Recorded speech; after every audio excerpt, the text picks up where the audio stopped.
আসসালামু আলাইকুম। Super soft একটি পাউন্ড কেকের রেসিপি শেয়ার করব আজকে আপনাদের সাথে। আর দেখতেই পাচ্ছেন যে কেকটি কতটা সফট হয়েছে এবং অনেক ইয়াম্মি হয় এই রেসিপিতে কেকটা বানালে। তো কেকটা বানানোর জন্য প্রথমে আমি 2টা ডিম নিয়ে নিয়েছি, আর এখানে কুসুম এবং সাদা অংশ আলাদা করে নিই। একসাথেই বিট করে নিব কিছুক্ষণ। যখন এরকম ফেনা ফেনা সৃষ্টি হয়ে যাবে তখন এখানে চিনি অ্যাড করে দিব। আর আমি এখানে হাফ কাপের কিছুটা কম চিনি অ্যাড করেছি। আর চিনিটা কিন্তু একবারে সব দিয়ে দিব না, 3বারে বা 4বারে অল্প অল্প করে চিনি মিক্স করতে হবে।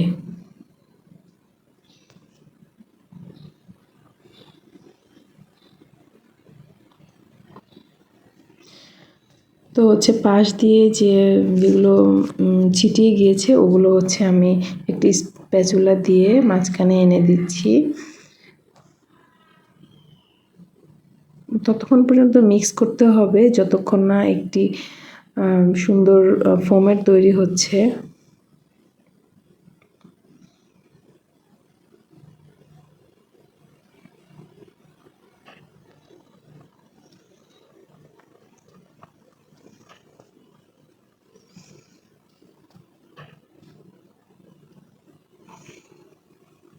আর এই কাজটি করতে 5 থেকে 10 মিনিটের মতো সময় লাগতে পারে। তো দেখতেই পাচ্ছেন ফোমটি অনেক সুন্দরভাবে হয়ে গিয়েছে।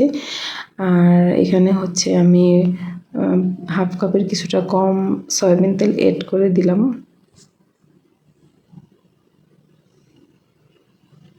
এখন আমি বিটারের কাঁটাটি খুলে নিয়ে শুকনো উপকরণগুলো মিক্স করব। তো শুকনো উপকরণগুলো আমরা একবারে মিক্স না করে 3বারে মিক্স করব, এতে করে আমাদের মিক্সিং করতে সুবিধা হবে। কেননা একবারে সব দিয়ে দিলে দেখা যায় দলা পেকে যায়, ভালোভাবে মিক্স হতে চায় না। তো সেক্ষেত্রে 3বার মিক্স করলে 3বার বা 4বারে দিলে খুব সুন্দরভাবে মিক্সিং হয়ে যায়। আর শুকনো উপকরণগুলো আমি আগে থেকেই চেলে নিয়েছি, আর একবার চেলে নিয়েছি, আর এখন বেটারে দেওয়ার আগে আরেকবার চেলে নিচ্ছি।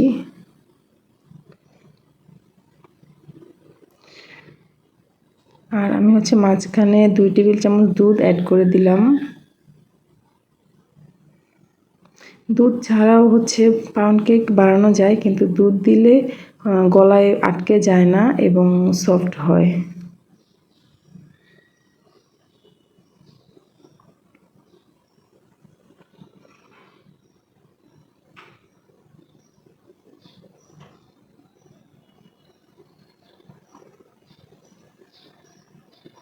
সুন্দর করে মিক্সিং করতে হবে যেন কোনো রকম বাবলস বা দলা পেকে না থাকে। আর তারপরে আমি স্প্যাচুলা দিয়ে উপর থেকে নিচে উঠিয়ে দেখে নিচ্ছি যে কোনো রকম বাবলস আছে কি না, বা কোনো ময়দা মিক্স হয়নি এরকম আছে কি না।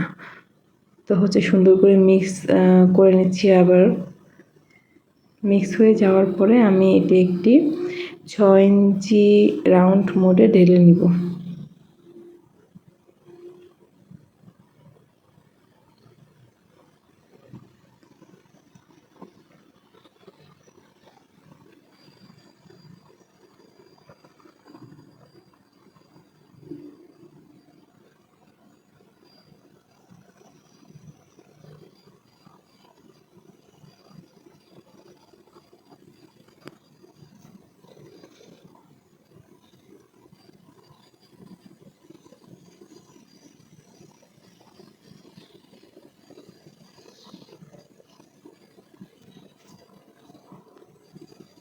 একটু ট্যাপ করে নিব যাতে করে নিচে কোনো বাবলস থাকলে সেটা ঠিক হয়ে যায়।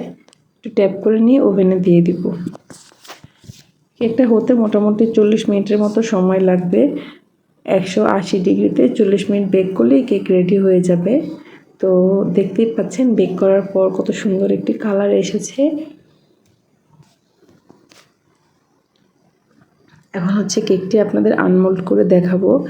আর এখনও অনেক গরম আছে, তাই আমার কাটতে একটু কষ্ট হচ্ছে।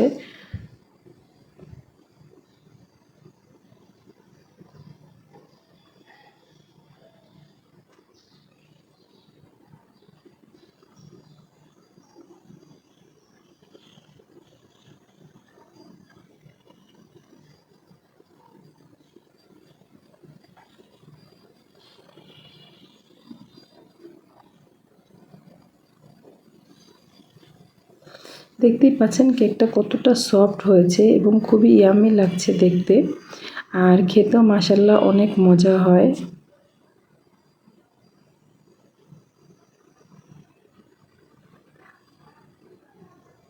আমি আপনাদেরকে কেটে দেখিয়ে দিচ্ছি যে ভেতরটাও কত সুন্দর হয়েছে, কোনো রকম বাবলস নেই।